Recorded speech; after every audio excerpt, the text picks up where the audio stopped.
The year 1776 as the year that our forefathers wrote and signed the Declaration of Independence, which obviously is a great year for us as Americans. But during 1776, there was a lesser-known piece of writing that was written by Alexander Fraser Tytler, and it was called The Rise and the Fall of the Athenian Republic.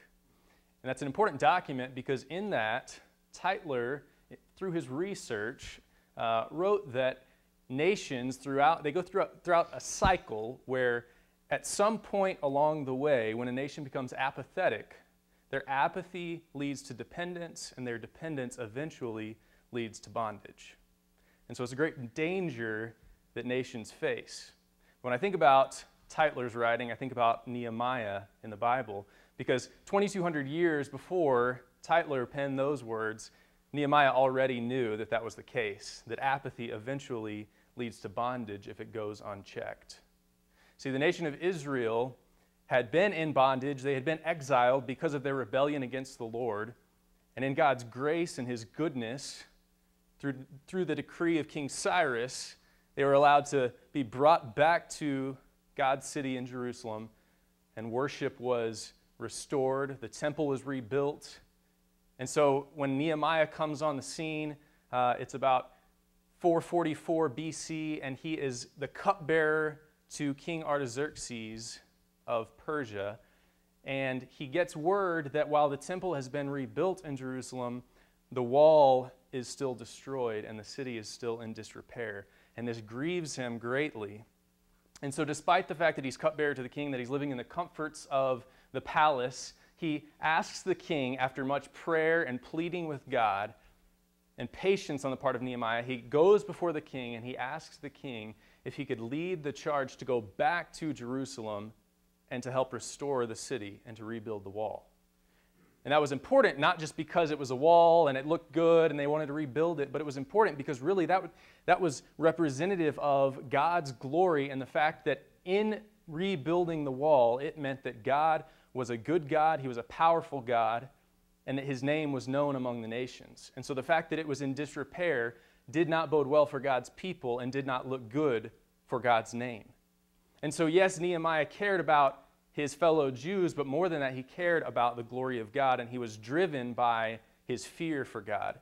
And if you have time to read straight through the book of Nehemiah, I would challenge you to do that, because what you'll find is that every step Nehemiah took along the way, it was in reverence for and fear for the Lord every time he acted. And he mentions that several times throughout the book. And so as we look at Nehemiah chapter 13 tonight, we're going to talk about the antidote for spiritual apathy. And I want you to remember that the driving force for that is a fear for the Lord. So we're going to look at the antidote for spiritual apathy. And you can turn to Nehemiah chapter 13. And what I want to do is look at three scenes that play out in Nehemiah chapter 13. And then after that, we'll consider how those apply to our lives today. But first, let's look at this story. The first scene that we see in Nehemiah chapter 13 is that Nehemiah purifies God's house. So if you're in Nehemiah chapter 13, look with me starting in verse 4. It says, "Now before this, Eliashib the priest, who was appointed over the chambers of the house of our God, and who was related to Tobiah, prepared for Tobiah a large chamber where they had previously put the grain offering, the frankincense, the vessels, and the tithes of grain, wine, and oil, which were given by commandment to the Levites, the singers, the gatekeepers, and the contributions of the priests." Now skip down to verse 10, if you will. It says, Nehemiah says, "I also found that the portions of the Levites had not been given to them, so that the Levites and the singers who did the work had fled each to his field. So I confronted the officials and said, 'Why is the house of God forsaken?' And I gathered them together and set them in their stations. Then all Judah brought the tithe of the grain, wine, and oil into the storehouses." So again, in this first scene, we see that Nehemiah purifies God's house. Now, in that first part of that, verse 4 and on, we read about Eliashib the high priest and then a guy named Tobiah. Now, we don't have time tonight, but if you track the name of Tobiah throughout the book of Nehemiah, what you find is that Tobiah was the foremost leader that was opposing the work of God in the rebuilding of the wall. And so essentially, Eliashib the high priest had brought in Tobiah into God's house, who was directly opposed to the things of God. He had cleared out the tithes, the grain, and all the things that were holy and set apart for the Lord. He had wiped those out and made room for Tobiah in God's house. And what this effectively did was completely cripple the worship of the people of God. Because since the grain and all the offerings and everything was out of the temple, no one then was bringing any tithes and offerings because it wasn't seen as important any longer. The high priest didn't count it as important, and so therefore no one else did. And as a result, the people of God weren't coming to worship, and the Levites and those that served in God's house weren't getting their daily needs and their supplies. So they actually had to go back home just so that they wouldn't starve to death. And so because of the leader of the people of God, the high priest Elisha, because of his poor leadership and poor decision-making and bringing ungodly things into what was to be God's holy house, the worship of the Lord was stalled and eventually came to a stop. And so Nehemiah comes in and he cleans house, and he says, we're not going to have this. I'm getting rid of these unholy things in God's house. I'm kicking out Tobiah, and I'm going to restore order so that the Lord can be worshiped once again. And so he does that. He puts people back in their place, restores things to where they belong, and that is scene 1, where Nehemiah purifies God's house. Now, second scene we see is found in verses 15 through 18, and that is that Nehemiah restores the Sabbath. So look with me in verse 15. It says, "In those days I, Nehemiah, saw in Judah people treading wine presses on the Sabbath, and bringing in heaps of grain, and loading them on donkeys, and also wine, grapes, figs, and all kinds of loads, which they brought into Jerusalem on the Sabbath day. And I warned them on the day that they sold food. Tyrians also, who lived in the city, brought in fish and all kinds of goods, and sold them on the Sabbath to the people of Judah, in Jerusalem itself. Then I confronted the nobles of Judah and said to them, 'What is this evil thing that you are doing, profaning the Sabbath day? Did not your fathers act in this way, and did not our God bring all this disaster on us and on this city? Now you are bringing more wrath on Israel by profaning the Sabbath.'" Now, what's interesting about the Sabbath day is that in the ancient world, it was not known except to the people of Israel. And as you know, the Sabbath day was a day that was supposed to be holy to the Lord, set apart so that God's people would rest in Him and remember that He is the Lord, He is their God, and that they have nothing, absolutely no power, no ability to do anything on their own apart from the Lord. And so they were to take a Sabbath rest to remember the goodness of God in their lives. And instead of doing that, what you find is that God's people, instead of taking a Sabbath rest to remember and worship Him, what they were actually doing was pursuing material, worldly riches and taking advantage of the Sabbath day to bring themselves personal gain. So they were completely neglecting the Sabbath in favor of worldly possessions, worldly success, and their own pursuits. They had this mentality that they had to use every minute of every day to get more material gain because that was going to advance them instead of the power and the glory of God advancing them. They had forgotten what God had done throughout the generations before them and how God had acted on behalf of their forefathers and shown them grace and shown them mercy. And so instead they were relying on material things instead of relying on God's power.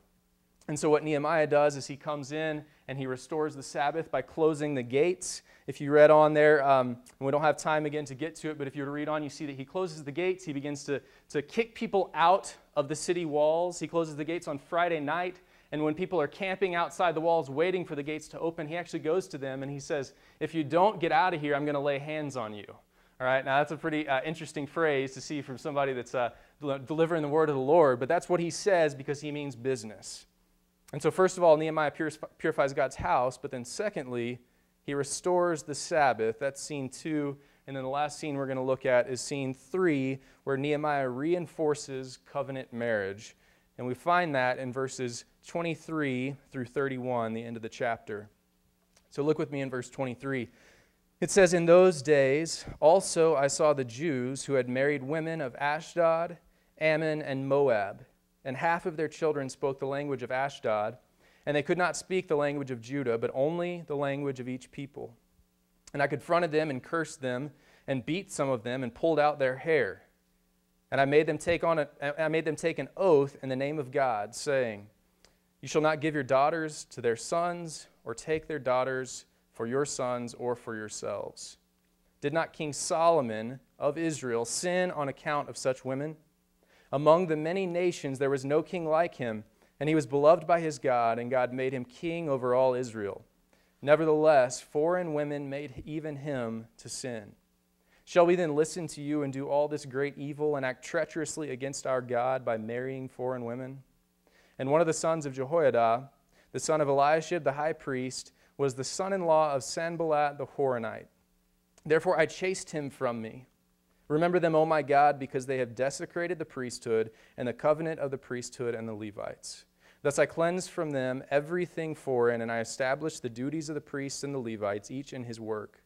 And I provided for the wood offering at appointed times and for the first fruits. Remember me, O my God, for my good. So again, this final scene here, we see that Nehemiah reinforces this idea of covenant marriage. The important thing to note here is that it didn't have to do necessarily with the color of one's skin, but rather with the condition of the heart. Because what was happening is that these people, the people of God, they were intermarrying with foreign nations, and then as a result, their heart was being led astray.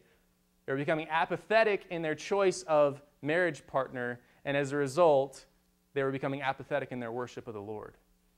And to illustrate his point, Nehemiah reminds us of King Solomon. And you can read about King Solomon in 1 Kings 11, where it says that in his old age, due to the wives that he had married who served foreign gods, King Solomon did not walk with the Lord, and his heart was pulled away from God.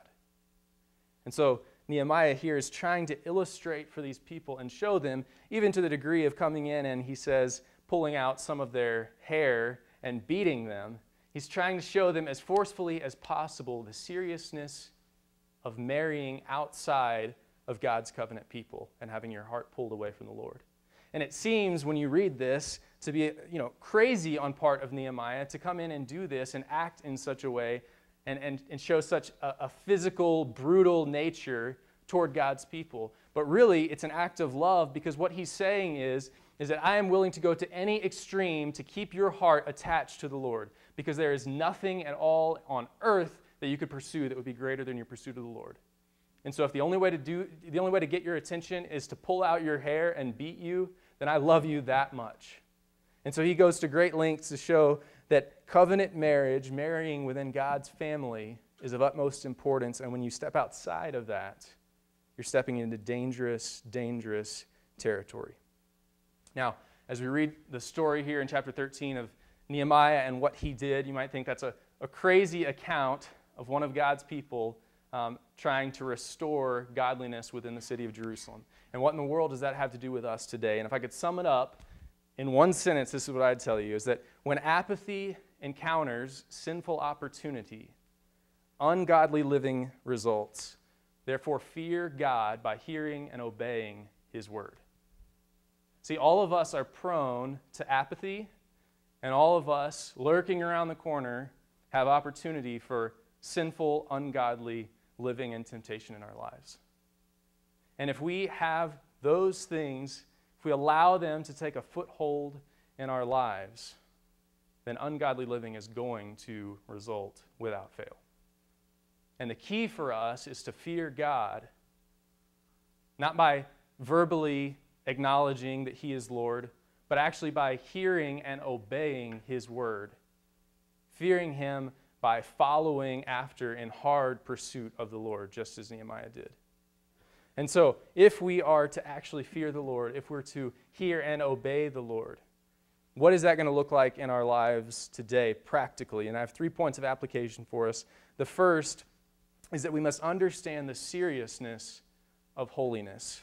Understand the seriousness of holiness. If you noticed, it only took one ungodly man, Tobiah, to infiltrate God's house for all worship to come to a standstill. The choice of one man